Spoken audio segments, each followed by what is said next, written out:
حي على الفلاح.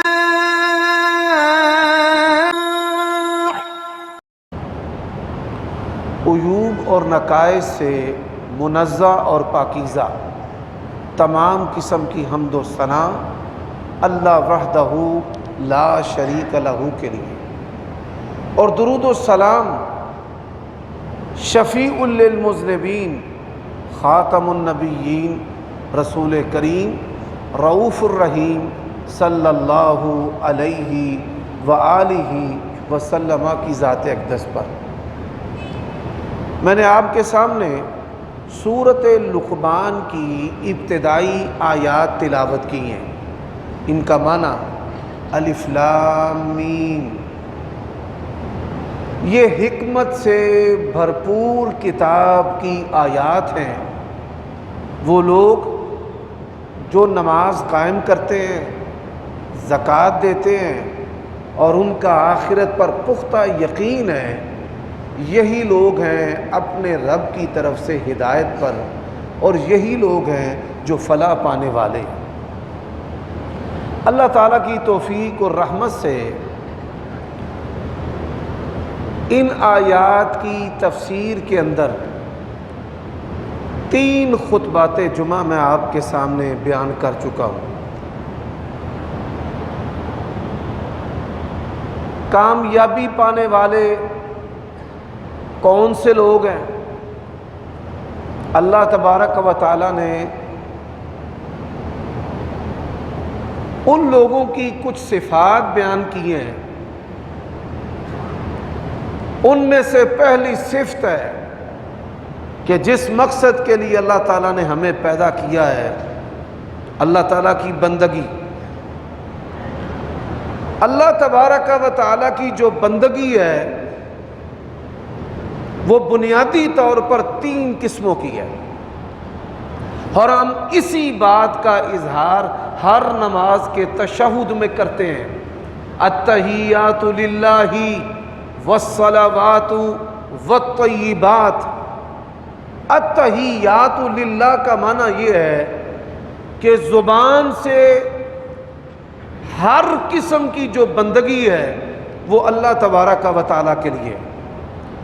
زبان سے اللہ تعالیٰ کی بندگی جو ہے وہ کون کون سی ہے؟ زبان سے پہلی اللہ تبارک و تعالیٰ کی بندگی ہے کہ اپنے کردہ و نہ کردہ گناہوں کا اظہار اللہ تبارک و تعالیٰ کے سامنے کرنا، کہ ہم بڑے گناہ گار ہیں، ہمیں معاف کر دے۔ اور نبی علیہ السلام کی شخصیت وہ شخصیت ہے کہ جن کے اگلے پچھلے گناہ تھے ہی نہیں۔ اللہ تبارک و تعالیٰ نے آپ کو شرف عطا کرتے ہوئے معصوم عن الذنب جو ہے وہ بنا دیا ہے، قرار دیا ہے۔ انا فتحنا لک فتحا مبینا لیغفر لک اللہ ما تقدم من ذنبک وما تأخر۔ تو نبی علیہ السلام اس کے باوجود اللہ تبارک و تعالیٰ کے سامنے عاجزی اور انکساری کا اظہار کس طرح کرتے تھے؟ یہ اللہ تعالیٰ کا پسندیدہ طریقہ ہے۔ رب انی ظلمت نفسی ظلما کثیرا ولا یغفر الذنوب الا انت۔ اے اللہ، میں نے اپنی جان پر گناہ کر کے بہت ظلم کیا ہے، اور میرے گناہوں کو تیرے سوا کوئی معاف کرنے والا نہیں ہے۔ حضرات، اللہ تعالیٰ کو یہ بندگی بڑی پسند ہے۔ سید الاستغفار کیا ہے؟ اللہم انت ربی لا الہ الا انت خلقتنی۔ یا اللہ، تو ہی مجھے پیدا کرنے والا ہے اور میری تمام ضرورتوں کو پورا کرنے والا ہے۔ لا الہ الا انت خلقتنی، تیرے سوا کوئی الہ نہیں ہے، مجھے تو نے ہی پیدا کیا ہے۔ اب یہ سید الاستغفار کے اندر انسان کیا کہتا ہے؟ ابو لکا بذنبی، اے اللہ میں تیرے سامنے اپنے گناہوں کا اعتراف کرتا ہوں۔ عام لوگوں کے اندر یہ تصور ہے کہ ہم گناہ کریں اس کے بعد پھر معافی مانگیں، یہ تصور درست نہیں ہے۔ آپ گناہ کریں نہ کریں، گناہوں کی معافی مانگنا یہ بندگی ہے۔ اس کے دو فائدے، پہلا فائدہ یہ ہے کہ گناہوں کی مسلسل معافی مانگنے سے اللہ تبارک و تعالی انسان کو کئی گناہوں سے بچا لیتا ہے۔ اور دوسرا فائدہ، نبی علیہ السلام نے فرمایا من لازم الاستغفار، جو بندہ معافی مانگنے کے عمل کو لازم پکڑ لیتا ہے، اختیار کر لیتا ہے، جعل اللہ لہ من کل ضیق مخرجا، اللہ تعالیٰ ہر تنگی سے اس کے لیے راستہ نکال دیتا ہے اور اسے ایسی ایسی جگہوں سے رزق عطا کرتا ہے کہ اسے وہم و گمان بھی نہیں ہوتا۔ تو اللہ تبارک و تعالیٰ کی بندگی کی پہلی قسم ہے زبان سے اس کی بندگی کرنا، اور زبان سے بندگی کرنے کی پہلی قسم ہے کہ اللہ تعالیٰ کے سامنے کردہ اور نہ کردہ تمام گناہوں کی معافی مانگنا۔ یہی وجہ ہے کہ نبی علیہ السلام نے فرمایا کہ میں اللہ تعالیٰ کا رسول ہوں، اللہ تعالیٰ کا رسول، اس کا چنیدہ، اس کا بھیجا ہوا ہونے کے باوجود میں روزانہ 100 مرتبہ استغفار کرتا ہوں۔ تو یہ جو سنت ہے فی زمانہ متروک ہو چکی ہے، اور علماء اور عامت الناس کی جو اکثریت ہے 100 مرتبہ یومیہ استغفار کا جو عمل ہے وہ چھوڑ چکے ہیں۔ استغفار کے عمل کو چھوڑنے کی وجہ سے ہم کئی گناہوں کا بھی شکار ہو رہے ہیں اور بڑی ساری اچھائیوں سے اور اللہ کی رحمتوں سے، برکتوں سے بھی محروم ہو رہے ہیں۔ حضرات، بندگی کی دوسری قسم ہے ذکر کرنا، یعنی اللہ تبارک و تعالیٰ کو زبان سے یاد کرنا۔ سبحان اللہ والحمد للہ ولا الہ الا اللہ واللہ اکبر۔ نبی علیہ السلام نے فرمایا اللہ تبارک و تعالیٰ کی تعریف کے جتنے بھی کلمات ہیں ان تمام کلمات میں سے سب سے برتر اور اللہ تعالیٰ کے پسندیدہ یہ 4 کلمات ہیں۔ سبحان اللہ کا معنی کیا ہے؟ اللہ تبارک و تعالیٰ ہر پستی سے، ہر عیب سے، ہر نقص سے، ہر شراکت سے، ماں باپ سے، اولاد سے، ہمسر سے، ساجی سے، الحمدللہ الذی لم یتخذ ولدا ولم یکن لہ شریک فی الملک ولم یکن لہ ولی من الذل وکبرہ تکبیرا۔ تو یہ سبحان اللہ کا جو کلمہ ہے اس لیے اللہ تبارک و تعالیٰ کو پسند ہے۔ حضرات، اب آج کے خطبہ جمعہ کے اندر میرے جو موضوع کا عنوان ہے اولئک علی ھدی من ربہم، اپنے پروردگار کی طرف سے ہدایت پر ہونا۔ اپنے پروردگار کی طرف سے جو ہدایت پر لوگ ہیں وہ کون ہیں؟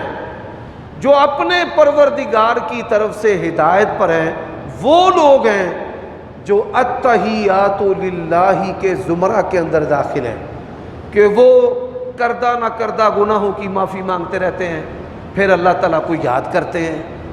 نبی علیہ السلام نے فرمایا کہ جو اللہ کو یاد کرتا ہے وہ زندہ ہے، اور جو اللہ کو یاد نہیں کرتا وہ مردہ ہے۔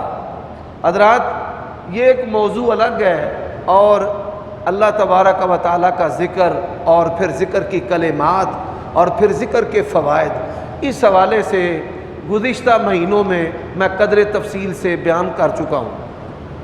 میں آج اختصار کے ساتھ گزرتے گزرتے آپ کو بتانا چاہتا ہوں کہ کون لوگ ہیں جو اللہ تبارک و تعالیٰ کی طرف سے ہدایت پر ہے۔ حضرات، لوگوں کا ایک طبقہ وہ ہے کہ جو اللہ تبارک و تعالیٰ سے محبت کرتا ہے۔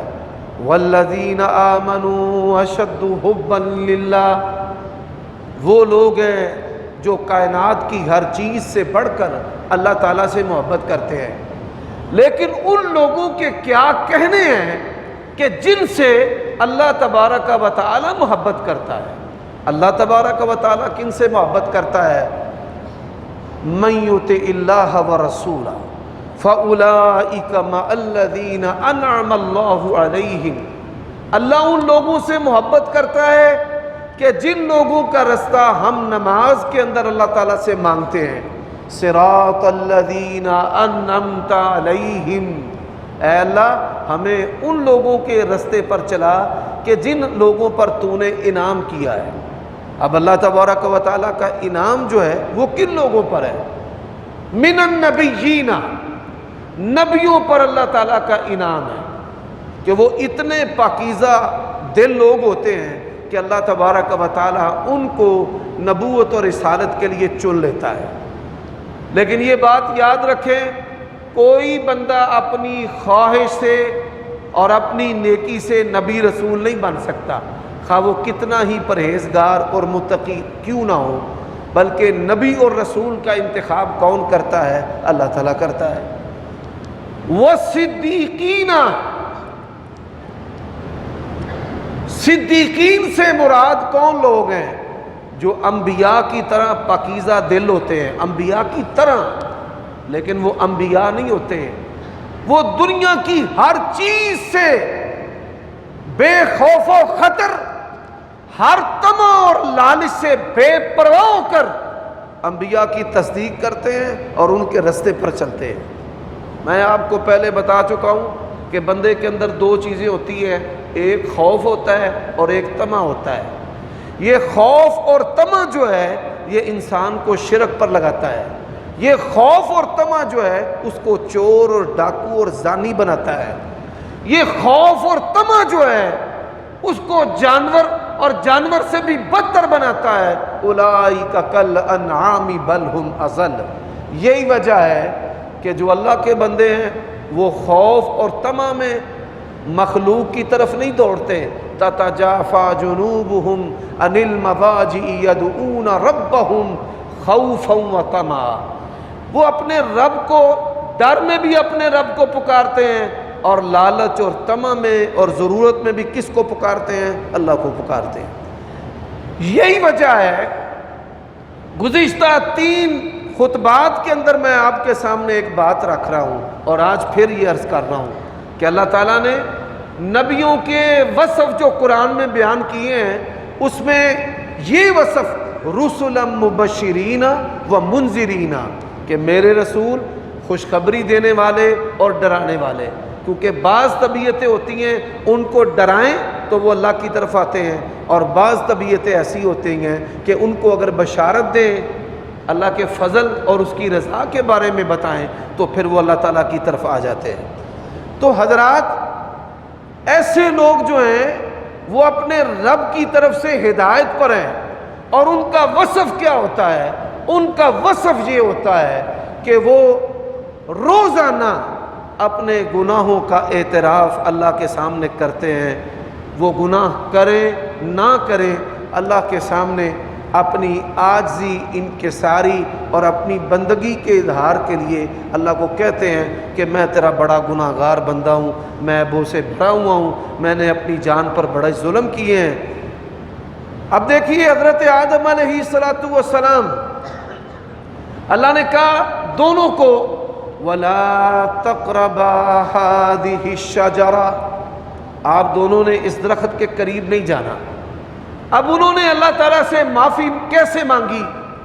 اللہ تعالیٰ سے انہوں نے یہ نہیں کہا کہ یا اللہ ہم اس درخت کے قریب چلے گئے ہیں تو ہمیں تو معاف کر دے، بلکہ اللہ تعالیٰ سے معافی ایسے مانگی جیسے اللہ کو پسند ہے۔ فَتَلَقَّىٰ آدَمُ مِن رَبِّهِ کَلِمَاتٍ، حضرت آدم علیہ السلام نے اللہ تعالیٰ سے وہ معافی کے کلمات سیکھے، اور وہ کلمات کیا تھے؟ ربنا ظلمنا انفسنا، یا اللہ ہم نے اپنی جانوں پر بڑا ہی ظلم کیا۔ تو یہ معافی کے کلمات اللہ کو پسند ہے۔ میں اس کی ایک اور مثال دیتا ہوں۔ حضرت یونس علیہ السلام اللہ تعالیٰ کی اجازت کے بغیر بستی کو چھوڑا، اور پھر کشتی، اور کشتی سے مچھلی کے پیٹ کے اندر اللہ کو یہ نہیں کہا کہ یا اللہ میں نے یہ گناہ کیا ہے تو مجھے معاف کر دے۔ لا الہ الا انت سبحانک، آگے کیا کہا ہے؟ انی کنت من الظالمین، یعنی یہ کلمات اللہ تعالیٰ کو پسند ہے۔ اللہ کے بندو، علماء نے بھی اور عوام نے بھی اور خواص نے بھی اللہ کے سامنے ایسے کلمات کے ساتھ معافی مانگنا، اس کا اظہار کرنا چھوڑ دیا ہے، غافل ہو گئے ہیں، بھول گئے ہیں، ان کو اپنی زندگی سے نکال دیا ہے۔ اور پھر اسی کے ساتھ نبی علیہ السلام نماز میں کیا پڑھتے تھے؟ رب انی ظلمت نفسی ظلما کثیرا، ربنا ظلمنا انی کنت من الظالمین، رب انی ظلمت نفسی ظلما کثیرا۔ تو اللہ تعالیٰ کے جو بندے ہیں، جو اللہ تعالیٰ کی طرف سے ہدایت پر ہیں، وہ زبان سے اللہ تعالیٰ کے سامنے بندگی کا اظہار کرتے ہیں۔ اور زبان کے ساتھ کیا کہنا اللہ کو پسند ہے؟ آپ پنجابی زبان کے اندر کہیں یا اللہ میں اپنے آپ تے بڑے ظلم کیتے نے، اللہ تو مینوں معاف کر دے۔ اللہ کو یہ بڑا ہی پسند ہے۔ اور پھر جب یہ کلمات حضرت آدم علیہ السلام کی زبان سے نکلے، اللہ نے ان کو بھی معاف کر دیا۔ جب حضرت یونس علیہ السلام کی زبان سے نکلے، اللہ نے ان کو بھی معاف کر دیا۔ اور جب آپ کی اور میری زبان سے نکلیں گے تو پھر اللہ تعالیٰ یقینی طور پہ ہماری مشکلات کو بھی آسان کر دے گا اور ہمیں بھی معاف کر دے گا۔ حضرات، اللہ تعالیٰ کی یاد، اور پھر جو تیسری چیز ہے وہ ہے اللہ سے مانگنا۔ ان تینوں چیزوں کا تعلق زبان سے ہے۔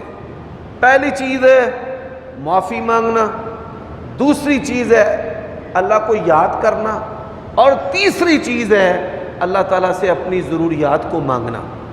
حضرات، اللہ تعالیٰ سے اپنی ضروریات کو مانگنا، قال ربكم ادعوني استجب لكم ان الذين يستكبرون عن عبادتي سيدخلون جهنم داخرين۔ قال ربكم ادعوني، تمہارے رب نے کہا ہے کہ مجھے پکارو، مجھ سے مانگو۔ دنیا کے اندر ایک ہستی ہے جو مانگنے پر خوش ہوتی ہے، اس کے سوا کوئی ہستی نہیں ہے جو مانگنے سے خوش ہو۔ آپ اپنے دوست سے، جو دل عزیز دوست ہے، جان سے بھی زیادہ عزیز، آپ اسے ایک دفعہ مانگیں گے، 2 دفعہ مانگیں گے، 10 دفعہ مانگیں گے، پھر وہ آپ کا انکار کر دے گا، بھئی تو حد سے ہی بڑھتا چلا جا رہا ہے۔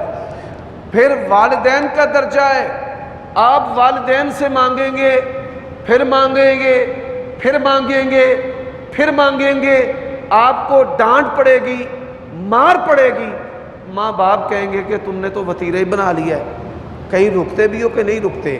اللہ تعالیٰ کی ذات ہے کہ جو مانگنے والے سے ناراض ہوتی ہے اور مانگنے والے سے راضی ہوتی ہے۔ حضرات، آپ یہ سن کر حیران ہوں گے، نبی علیہ السلام نے فرمایا اللہ تعالیٰ سے بندہ جب بھی مانگتا ہے نا، اگر 2 چیزیں اس کی دعا کے اندر نہ ہوں، اس کی دعا اللہ رد نہیں کرتا۔ حضرات، ہمارے رب کی شان اور اس کے نرالے انداز دیکھیں۔ ابلیس نے اللہ سے کہا تھا انذرنی الی یوم یبعثون، مجھے قیامت تک کے لیے زندگی اور مہلت دے دے۔ اللہ نے کہا کہ تو مانگنے والا ہے اور میں دینے والا ہوں، انک من المنذرین، جا میں نے تجھے تیری جو پکار اور دعا ہے اور مانگ ہے وہ تجھے میں نے عطا کر دی۔ میرے بھائیوں دوستو، جب اللہ تبارک و تعالی وہ منکروں کو، نہ ماننے والوں کو، اپنے باغیوں، سرکشوں کو اور شیطان کو اللہ محروم کرنے والا نہیں ہے، رکھنے والا نہیں ہے، تو وہ اپنے دوستوں کو کیسے محروم کر سکتا ہے؟ ہمارے دل اور دماغ کے اندر کہیں مال کی محبت، دنیا کی محبت، اولاد کی محبت اور پھر خواہشات، اس نے ہمارے دل کو اتنا آلودہ کر دیا ہے کہ دل اور دماغ کی آلودگی کی وجہ سے اللہ تعالیٰ کی جو محبت ہے وہ بھی چلی گئی ہے۔ حالانکہ اللہ تعالیٰ سے اس کی محبت مانگنا یہ نبیوں کی سنت ہے، اللہم انی اسألک حبک۔ جب آپ سمجھیں کہ میرے دل کے اندر اللہ تعالیٰ کی محبت جو ہے وہ کم ہوتی جا رہی ہے، اور دوست کی محبت اور حسن کی محبت اور مال کی محبت اور منصب کی محبت اور دنیا کی محبت، تو پھر اللہ سے کہا کریں اللہم انی اسأل حبک، اے اللہ میں تجھ سے تیری محبت کا سوال کرتا ہوں۔ اور اے دلوں کو پھیرنے والے، میرے دل کو اپنی اطاعت کے اوپر پھیر دے۔ یا مقلب القلوب، میں نے دیکھا ہے کئی مہینوں لوگوں کی زبان سے یہ دعا نہیں نکلتی کہ اے دلوں کو پھیرنے والے ہمارا دل اپنی اطاعت کے اوپر پھیر دے۔ کئی مہینوں نمازی یہ دعا نہیں کرتے، حاجی یہ دعا نہیں کرتے، صف اول کے جو نمازی ہیں ان کی زبانوں سے یہ کلمہ نہیں نکلتا، یا مصرف القلوب صرف قلبی علی دینک وعلی طاعتک، اے دلوں کو پھیرنے والے میرے دل کو اپنی اطاعت کے اوپر پھیر دے۔ انسان جب بھی اللہ سے مانگتا ہے اس کی دعا پوری ہوتی ہے جب تک اس کی دعا کے اندر دو چیزیں نہ ہوں۔ پہلی جو چیز ہے کہ اس کی دعا کے اندر گناہ نہیں ہونا چاہیے، کہ وہ اللہ تعالیٰ سے ایسی چیز مانگ رہا ہے جو گناہ ہے۔ یعنی کوئی عورت کسی کی بیوی ہے اور وہ کہتا ہے یا اللہ اس عورت کو وہاں سے طلاق دلوا دے اور میرے ساتھ اس کا نکاح ہو جائے، یہ گناہ ہے۔ اسی طرح فلاں دکاندار اور فلاں دکان اور فلاں کاروبار اس کو محروم کر دے اور مجھے عطا کر دے، ایسا نہیں ہونا چاہیے۔ کہ اللہ سے مانگے تو مانگ کے اندر گناہ نہیں ہونا چاہیے۔ اسی طرح کسی لڑکی کو گھر سے بھگانا ہے تو دعا کرے کہ میرا داغ لگ جائے، یہ گناہ ہے، بلکہ یہ ایسا گناہ ہے کہ جس کا خمیازہ انسان کی نسلوں کو بھگتنا پڑتا ہے۔ اسی طرح قطع رحمی نہ ہو اس کے اندر، کہ اللہ تعالیٰ سے ایسی مانگے اور ایسی دعائیں نہ کرے کہ جس سے وہ اپنے بہن بھائیوں کو بھول جائے اور چھوڑ دے۔ عموماً مال کی وجہ سے اور خوبصورت اولاد کی وجہ سے لوگ اپنے بہن بھائیوں کو چھوڑ بھی دیتے ہیں اور بھول بھی جاتے ہیں۔ تو فائدہ کیا ہوتا ہے؟ نبی علیہ السلام نے فرمایا جو بھی دعا کرتا ہے اللہ تعالیٰ اس دعا کو انہی لفظوں کے ساتھ پورا کر دیتا ہے۔ بندہ کہتا ہے یا اللہ ایسے کر دے، اللہ کر دیتا ہے۔ دوسرا جو ہے اللہ تعالیٰ اس کی دعا کے ذریعہ کئی مصیبتوں کو اس سے دور کر دیتا ہے۔ کوئی بڑی مصیبت ہے تو دعا کرتا ہے تو اللہ تعالیٰ اس دعا کی وجہ سے مصیبت دور کر دیتا ہے۔ اور حضرات جو تیسری چیز ہے، اللہ تعالیٰ اس کی دعا کو اس کی آخرت کا ذخیرہ بنا لیتا ہے۔ اور بعض جو بندے ہیں ان کے اندر فرعون چھپا ہوتا ہے، فرعون چھپا ہوتا ہے، وہ دعائیں کرتے ہیں، اللہ تعالیٰ اس کی دعا کو پورا کیوں نہیں کرتے؟ کہ اگر دنیا کے اندر میں نے اس کی دعا کو پورا کر دیا، اس کی دنیا بھی برباد ہو جائے گی اور اس کی آخرت بھی برباد ہو جائے گی۔ حضرات میں اس کی مثال دیتا ہوں، بنی اسرائیل کا ایک واقعہ ہے۔ ایک نبینہ لڑکا جو ہے وہ نہا رہا تھا، تو ایک اللہ کے نبی نے دیکھا کہ اتنا خوبصورت بچہ ہے اور یہ نبینہ ہے، اللہ سے کہا کہ یا اللہ اس کو بینا کر دے۔ اللہ تعالیٰ نے دعا کو پورا کرتے ہوئے اس کو بینا کر دیا۔ آنکھیں آنے کی دیر تھی، اس نے دوسرے بچے نہر کے اندر ڈبونے شروع کر دیے۔ یا اللہ تیری حکمتیں تو ہی جانتا ہے، جیسے ہے ویسے کا ویسے ہی کر دے۔ کہ اللہ تعالیٰ نے اس کو آنکھیں نہیں دی، اس کے اندر حکمت ہے۔ اگر آنکھیں ہوتی، ہمارے استاذ اور شیخ قاری اسلم صاحب نبینہ استاد تھے علم تجوید کے، وہ یہ بات کہا کرتے تھے، بہت بڑے قاری تھے، پاکستان کے بڑے قراء کے اندر ان کا شمار ہوتا تھا، اور عرب و عجم کے علماء ان کے سامنے شاگردی کے لیے اپنے زانوِ تلمذ یعنی اپنے آپ کو ان کے سامنے بٹھانا بیٹھنا شرف سمجھتے تھے، اور وہ کہا کرتے تھے کہ اللہ تعالیٰ نے مجھے آنکھیں نہیں دی، مجھے قاری بنا دیا ہے، اور اگر میری آنکھیں ہوتی تو میں نے کوئی بہت بڑا بدمعاش ہونا تھا، پھر قاری نہیں ہونا تھا۔ یہ اکثر وہ کہا کرتے تھے۔ تو میرے بھائیوں دوستو، یہ ہر ایسا بندہ کہ جس کو اللہ تعالیٰ اس کی دعائیں دنیا کے اندر نہیں دیتا، اس کے اندر فرعون، آپ نے بھی دیکھا ہوگا کئی لوگ ہیں، قرآن مجید میں اللہ تعالیٰ نے کہا ہے وَمِنَ النَّاسِ مَن يَعْبُدُ اللَّهَ عَلَى حَرْفٍ، فرمایا کئی لوگ ہیں جو اللہ تعالیٰ کی بندگی نا مطلب کے لیے کرتے ہیں، 12,000 مرتبہ وظیفہ، 10,000 مرتبہ وظیفہ، بڑے بڑے منکے والی تسبیحاں پھیریں گے، پڑھیں گے، بڑی بڑی لمبی تسبیحات اور ذکر، اذکار اور وظائف کرتے رہتے ہیں، اور مقصد کیا ہوتا ہے؟ مقصد یہ ہوتا ہے ہمیں مال مل جائے۔ اللہ تعالیٰ پھر دنیا کو دکھانے کے لیے، کیونکہ دنیا دیکھتی ہے، رشتہ دار دیکھتے ہیں، دوست احباب دیکھتے ہیں، اتنی بندگی، اتنی بندگی، اتنا پڑھ دیا اس نے، اللہ تعالیٰ اس کی حالت کو کیوں نہیں بدلتا؟ پھر دنیا دیکھتی ہے کہ جب اس کی حالت بدلتی ہے دین بھی جاتا رہتا ہے، جب اس کی حالت بدلتی ہے اس کی اولاد نافرمان ہو جاتی ہے، جب اس کی حالت بدلتی ہے اس کو بڑی بیماریاں پکڑ لیتی ہیں، جب اس کی حالت بدلتی ہے وہ ناشکرا ہو جاتا ہے۔ تو اللہ تبارک و تعالی جو ہے وہ دنیا کے اندر دعا کو پورا اس لیے نہیں کرتا کہ میرے بندے کی کہیں آخرت بھی برباد اور تباہ نہ ہو جائے، اس لیے ہر جو دعا ہم کرتے ہیں اس دعا کے ساتھ یا تو اللہ تعالیٰ اس دعا کو پورا کر دیتا ہے، اور یا اللہ تبارک و تعالی اس کے ذریعہ مصیبت کو دور کر دیتا ہے، اور یا پھر اللہ تبارک و تعالی اس کو آخرت کے لیے ذخیرہ بنا لیتا ہے۔ میرے بھائیوں دوستو، اگر اللہ تعالیٰ نے آپ کو والدین دیے اور والدین آپ کی سرپرستی کرتے ہیں اور آپ کی ضروریات کو پورا کرتے ہیں تو آپ اللہ کی شکر گزاری کریں۔ اگر آپ کی بیوی ہے پہلے سے بڑھ کر شکر گزاری کریں، اور اگر آپ کی اولاد ہے اس سے بڑھ کر شکر گزار بن جائیں۔ اگر آپ کے پاس مال ہے تو جھک جائیں، جو پھل والا درخت ہے اگر وہ نہ جھکے تو آندیاں اس درخت کو تباہ و برباد کر کے رکھ دیتی ہیں۔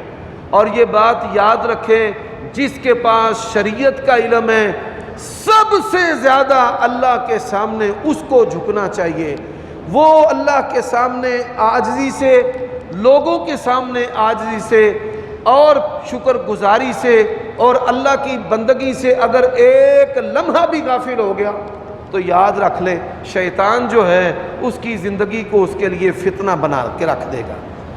تو التحیات للہ کا معنی میں نے کیا ہے زبان سے اللہ کی بندگی کرنا، زبان سے اللہ کی بندگی، بھائی اللہ کے سامنے اپنے گناہوں کا اعتراف کرنا، معافی مانگتے جانا، پھر اللہ کی تعریفیں کرنا، پھر اللہ سے اپنی ضروریات مانگنا، اس کا معنی ہے التحیات للہ۔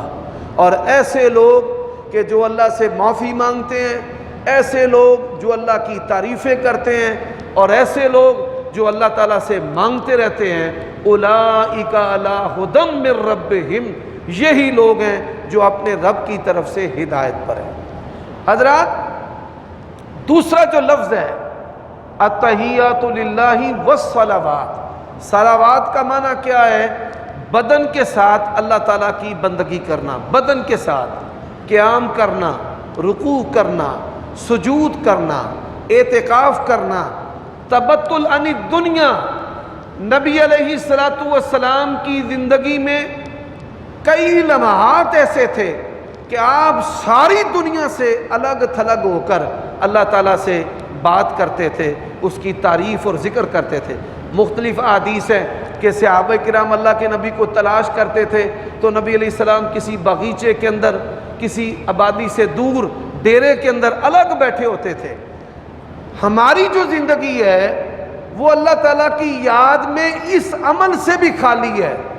ہم نے اعتکاف جیسی پیاری عبادت کو بھی کھیل تماشا اور میل ملاقات اور موبائل فون اور درسوں اور دروسوں کی نظر کر کے رکھ دیا ہے، زبان کے ذائقوں کی نظر کر دیا ہے۔ کئی مسجدوں کے اندر ساری رات جو ہے یہ اعتکاف والے مختلف ڈشیں بناتے رہتے اور کھاتے رہتے ہیں۔ وَتَبَتَّلْ إِلَيْهِ تَبْتِيلًا، یہ کدھر گیا ہے؟ غار حرا کا جو سبق ہے وہ کدھر گیا ہے؟ قرآن مجید کا جو حکم ہے کہ آپ اللہ تعالیٰ کی محبت میں ساری دنیا سے الگ ہو جائیں، یہ ہے والصلوات، التحیات للہ والصلوات۔ یہ جو تہجد کی نماز ہے، نبی علیہ السلام نے فرمایا فرض نمازوں کے بعد اللہ کی پسندیدہ نماز ہے۔ یہ پسندیدہ نماز کیوں ہے؟ حدیث کے اندر رسول اللہ صلی اللہ علیہ وسلم کے الفاظ ہیں صلو باللیل والناس نیام، لوگ سوئے ہوئے ہوں اور آپ اپنے رب کے ساتھ سرگوشی کر رہے ہوں، نماز پڑھ رہے ہوں۔ یہ اس کا وصف ہے کہ آپ کے گھر والے بھی سو رہے ہیں اور آپ اللہ تعالیٰ کی بارگاہ کے اندر اللہ کے سامنے اللہ سے سرگوشیاں کر رہے ہیں، اللہ تعالیٰ سے بات چیت کر رہے ہیں۔ تو یہ جو عمل ہے اس سے بھی ہماری زندگیاں جو ہیں وہ خالی ہیں۔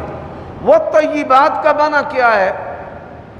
مال اللہ تبارک و تعالیٰ کی راہ کے اندر صدقہ و خیرات کرنا، زکوٰۃ دینا۔ وہ گھرانے خوش نصیب ہیں کہ جو روزانہ اللہ تعالیٰ کی راہ کے اندر صدقہ و خیرات جو ہیں وہ کرتے رہتے ہیں۔ نبی علیہ السلام کا ایک فرمان ہے، میں آپ کو الفاظ آسان لفظوں کے اندر سنا دیتا ہوں کہ اگر ہم کشادگی کے اندر، فراوانی کے اندر صدقہ و خیرات کریں گے تو اللہ تبارک و تعالی ہمیں تنگی کے اندر، وہ تو بلانے والا ہے ہی نہیں، وہ کبھی بھی ہمیں نظر انداز نہیں کرے گا۔ اگر ہم خلوت کے اندر اللہ تبارک و تعالیٰ کو یاد رکھیں گے، اللہ تبارک و تعالیٰ فرشتوں کے اندر ہمیں یاد رکھے گا۔ اگر ہم اللہ تعالیٰ کی طرف ایک قدم بڑھائیں گے، اللہ تبارک و تعالیٰ 10 قدم ہماری طرف بڑھائے گا۔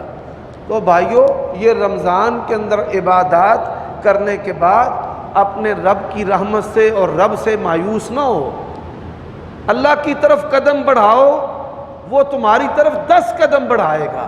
تم چل کر آؤ، وہ دوڑ کر آئے گا۔ تم اللہ تعالیٰ کی طرف گناہ لے کر آؤ، اللہ تبارک و تعالیٰ اپنی رحمتوں کے ساتھ تمہارا استقبال کرے گا۔ اور میں نے آپ کو یہ بتایا ہے کہ اللہ کی ذات اس کائنات میں واحد ذات ہے جس کو ہمارے مال کی ضرورت نہیں ہے۔ وہ کہتے ہیں مالدار ہیں، غریبوں کو مال دو، مسکینوں کو مال دو، فقراء کو مال دو۔ لن ینال اللہ لحومها ولا دماؤها ولکن ینالہ التقوی منکم۔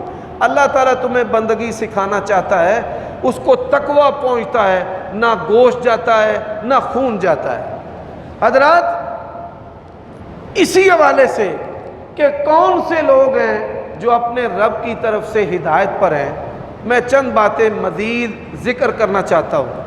اس سال جامع مسجد الفتح پیپلز کالونی کے اندر فجر کی نماز کے بعد میں نے ایک درس دیا ہے جس کا عنوان ہے حاکم اور رعایا جو ہے ان کے حقوق و فرائض کیا ہیں۔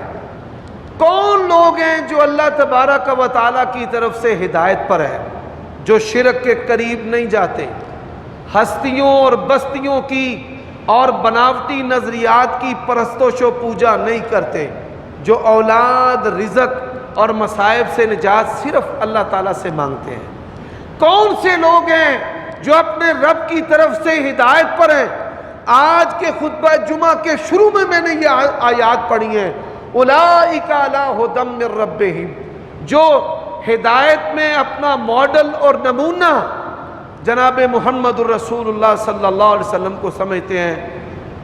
قل ان کنتم تحبون اللہ فاتبعونی یحببکم اللہ۔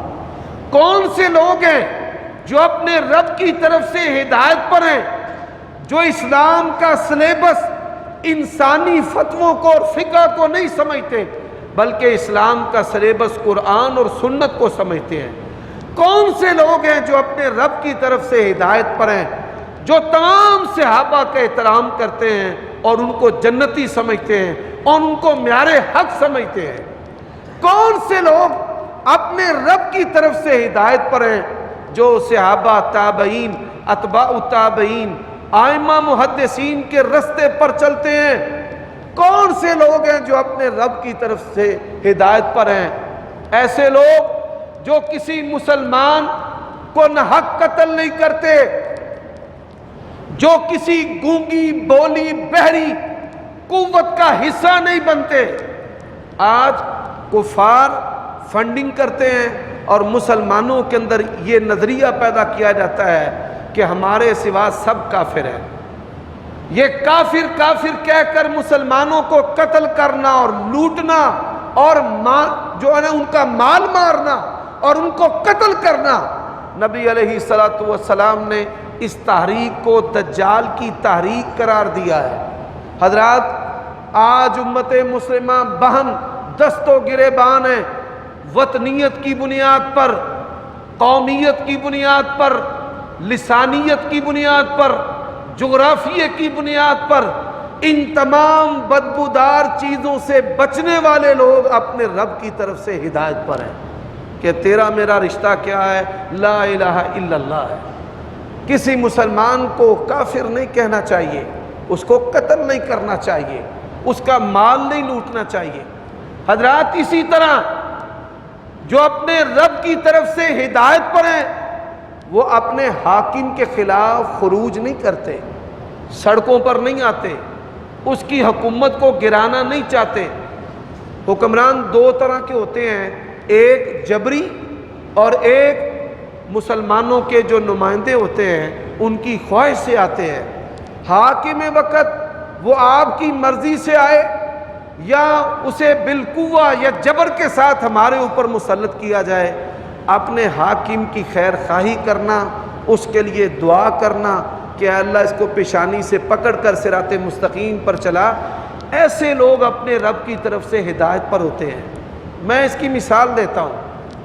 عمران خان صاحب جو ہیں، میں نے ان کو ووٹ نہیں دیا اور نہ ہی میں نواز شریف کی حکومت کو گرا کر ان کو لانے کا قائل تھا، لیکن جب تک ان کی حکومت رہی ہے، اہل السنہ کا جو منہج ہے، اللہ تعالیٰ اور اس کے رسول نے جو ہمیں سکھایا ہے، ہم اس منبر سے ان کے لیے دعا کرتے رہے ہیں کہ اللہ ان کو پیشانی سے پکڑ کر صراط مستقیم پر چلا۔